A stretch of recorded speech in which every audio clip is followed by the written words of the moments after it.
मतलब जन्म से लेके मृत्यु तक जितने भी एसेंशियल काम है वो म्यूनिसिपैलिटी के दायरे में आते हैं, और म्यूनिसिपैलिटी अच्छे से सर्विसेज प्रोवाइड कर सके तो उसकी एक आय का एक साधन होता है प्रॉपर्टी टैक्स।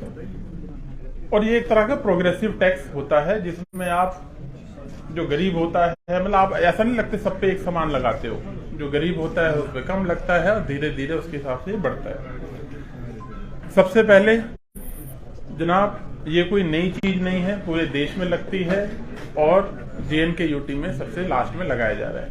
सेकंड, सर ये हर महीने नहीं देना है, ये साल में एक बार देना होता है। तीसरी चीज, जो भी इससे पैसा आएगा, मान लीजिए SMC का एरिया है तो वो जो म्युनिसिपल कॉरपोरेशन श्रीनगर है ये उनके अकाउंट में जाता है, ये कंसोलिडेटेड फंड में नहीं जाता है। उसी तरीके से आप सोचिए मेरे दूर दराज की कुलगांव की अगर मेरी म्युनिसिपल काउंसिल है तो जो वो पैसा जाता है वो उसके अकाउंट में जाएगा। कुलगांव भी मेंटल सेक्रेटरी था उस जिले का, मैंने देखा है वहां पे लोग छोटी छोटी चीजों के लिए बोलते थे कि साहब ये रोड जो हमें बनाना है या नाली हमें बनानी है तो उसके लिए पैसे की उन्हें कमी होती थी। वहां पे ये जो पैसा जो आएगा वो उसी काउंसिल के अकाउंट में रहेगा और वो वहीं उसी जगह ही इस्तेमाल होने वाला पैसा है। तो एक तरीके से आपकी डायरेक्ट अकाउंटेबिलिटी रहेगी। आप ये भी मानोगे कि जैसे ही आपसे यूजर चार्जेस लिए गए डोर टू डोर कलेक्शन के, आप सब लोग इस बात को मानेंगे, ये ओपिनियन नहीं है, ये फैक्ट है। जब तक आपसे यूजर चार्जेस नहीं लिए गए थे उससे पहले जो सर्विस थी और जब आपसे यूजर चार्जेस लिए गए उसके बाद जो सर्विस हुई है, आप खुद उस बात को मानेंगे कि यूजर चार्ज देने के बाद एक तो जो हमारा नागरिक है उसमें एक जागृति आती है, वो एनलाइटेंड होता है कि नहीं भाई मुझे इसको जो है, मैं आपको यूजर चार्जेस दे रहा हूं साहब, मुझे तो आपको, मेरे पास गाड़ी नहीं आई एक भी दिन तो आप कहते हो मेरे पास गाड़ी क्यों नहीं आ रही है कि नहीं? तो इससे एक जागृति आती है। और जहां तक रहा JNK के कंटेस्ट में 1000 स्क्वायर फीट तक की जो प्रॉपर्टी है, अच्छा नंबर 1 ये तो आपको पता ही है केवल अर्बन एरिया में ही है, रूरल एरिया में बिल्कुल भी नहीं है। दूसरा, अर्बन एरिया में अगर कोई एग्रीकल्चर लैंड है वो इससे बाहर है। तीसरा, जो 1000 स्क्वायर फीट तक का जिसके पास अपना मकान है वो इससे बाहर है। लगभग 1/3 से ज्यादा जो हमारे हैं वो इससे ऑलरेडी बाहर हो जाते हैं। 4th पार्ट इसका जो आप देखोगे, अगर मान लो आपको किसी प्रॉपर्टी के लिए 100 रुपए देना होता है श्रीनगर म्युनिसिपल काउंसिल में, कॉरपोरेशन में, तो आपको जो काउंसिल में है वो 75 रुपये होगा उसके कॉरेस्पॉन्डिंग, अगर कमेटी होगा तो केवल 50 रुपये होगा। तो जितना एक आदमी दूर दराज एरिया में रहता है, जो बेचारा अभी गरीब है, अपना मकान बनाया है, तो वो उसमें ऑलरेडी एग्जम्प्टेड है, 1000 स्क्वायर फीट तक ऑलरेडी एग्जम्प्टेड है। उसके बाद इसको प्रोग्रेसिवली उसमें बढ़ाया गया। इसके फैक्टर्स है, कैलकुलेशंस है। मेरी आप लोगों से रिक्वेस्ट रहेगी, अगर आप इसको एक बार देखोगे तो आपके दिमाग से अपने आप ये मिथ्या दूर हो जाएगी। किसी को लगता होगा पता नहीं 6000 ले लेगा, 10,000 ले लेगा, 15,000 ले लेंगे और हर महीने ले लेंगे, ऐसा नहीं है, साल में है। JNK में सबसे लास्ट में लगाया जा रहा है। पैसा लोगों के तुरंत उनके इस्तेमाल के लिए उन्हीं की कमेटी के हाथ में रहेगा। जो काउंसलर रहेगा, जिस एरिया से एक बार कमेटी में पैसा आएगा तो वो उतना ही उससे अच्छा काम कर सकता है। और जो हमारे रेट है वो पूरे देश में सबसे कम है। उसका स्लैब आप लोगों के माध्यम से न्यूज़पेपर्स में भी दिखाया गया था कि कितना है। अगर मैं इसमें सिर्फ श्रीनगर कॉरपोरेशन, क्योंकि कुछ एरिया आप जानते हैं श्रीनगर में भी कुछ पॉश एरिया है, किसी के सर्कल रेट बहुत हाई होते हैं, किसी के सर्कल रेट बहुत कम होते हैं। तो एक रेजिडेंशियल एरिया जो है मान लो 1500 स्क्वायर फीट तक है तो वो 100 रुपए से लेके 1150 रुपए तक जाता है, मतलब मैक्सिमम अगर किसी का सर्कल रेट है। इसका जितना आपका बनता है उसके लिए एक कैलकुलेटर डिजाइन किया जा रहा है जो वेबसाइट पे दिखा दिया जाएगा, जिससे आप लोग भी खुद एक बार उसे देख सकते हैं। तो कर दिया है सर, है ना, उसको कर दिया है। बाकी इसके बारे में कुछ ये आपने कुछ जो बताना चाहें ऐड कर सकते हैं तो ऐड कर दें, फिर आपसे क्वेश्चन आंसर जो भी आप लोग। पहले एक बार इनको गुड आफ्टरनून एवरीवन।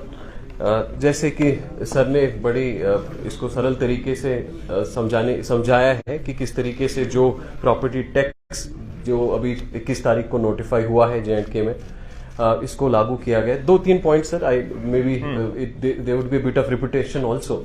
सबसे पहले कि जब हम कहते हैं कि प्रॉपर्टी टैक्स ये एक प्रोग्रेसिव टैक्स होता है, प्रोग्रेसिव टैक्स इसलिए है क्योंकि ये गरीब पे कम और जिस तरीके की इनकम होती है, जिस तरीके की एसेट्स एक इंसान के पास होती है, उसी प्रोपोर्शन में बढ़ते हैं।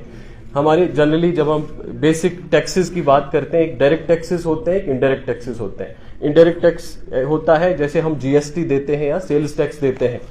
फॉर एग्जाम्पल, अगर ये पेन है, ये पेन अगर 20 रुपए का है, इसमें अगर 2 रुपए का टैक्स है, ये 2 रुपए गरीब को भी देने पड़ते हैं, ये 2 रुपए अमीर को भी देने पड़ते हैं, ये 2 रुपए किसी मिडिल इनकम वाले बंदे को भी देने पड़ते हैं। तो इनडायरेक्ट टैक्स जनरली रिग्रेसिव, इसको प्रोग्रेसिव नहीं माना जाता है। लेकिन जो डायरेक्ट टैक्स होता है वो प्रोग्रेसिव होता है। डायरेक्ट टैक्स में एक जो सिंपल एग्जांपल हम जानते हैं, दैट इज इनकम टैक्स, कि जितनी इनकम बढ़ती है उसी प्रोपोर्शन में टैक्स देना पड़ता है। इनकम स्लैब कम है, इंसान की गरीब आदमी है, उसको वो टैक्स नहीं देना पड़ता है।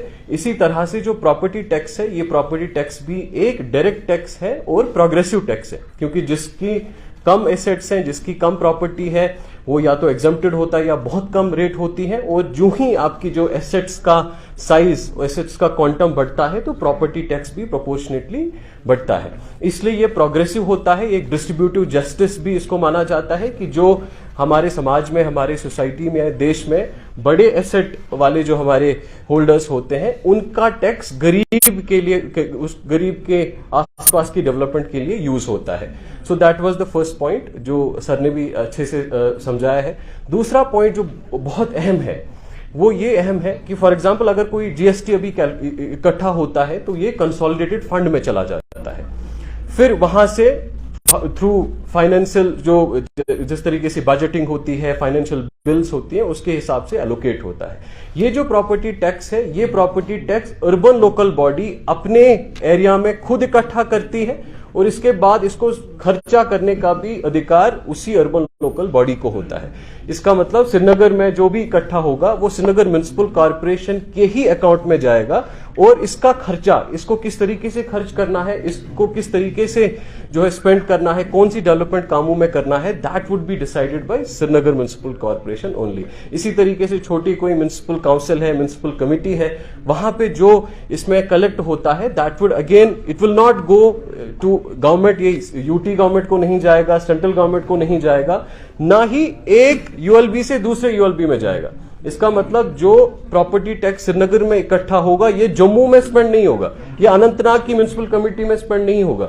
इसी तरीके से जो अनंतनाग म्युनिसिपल टाउन में म्युनिसिपल कमेटी जो इकट्ठा करेगी, म्युनिसिपल काउंसिल जो इकट्ठा करेगी, वो सिर्फ अनंतनाग में ही खर्चा होगा। इससे क्या होता है कि लोकल जो म्युनिसिपल बॉडीज होती हैं, म्युनिसिपल कॉर्पोरेशंस होती हैं, उनका रिसोर्स बढ़ता है और इन्हीं कामों से, इसी पैसे से फिर वो लोकली अपनी प्रायोरिटीज को सेट करते हैं, डेवलपमेंट करते हैं।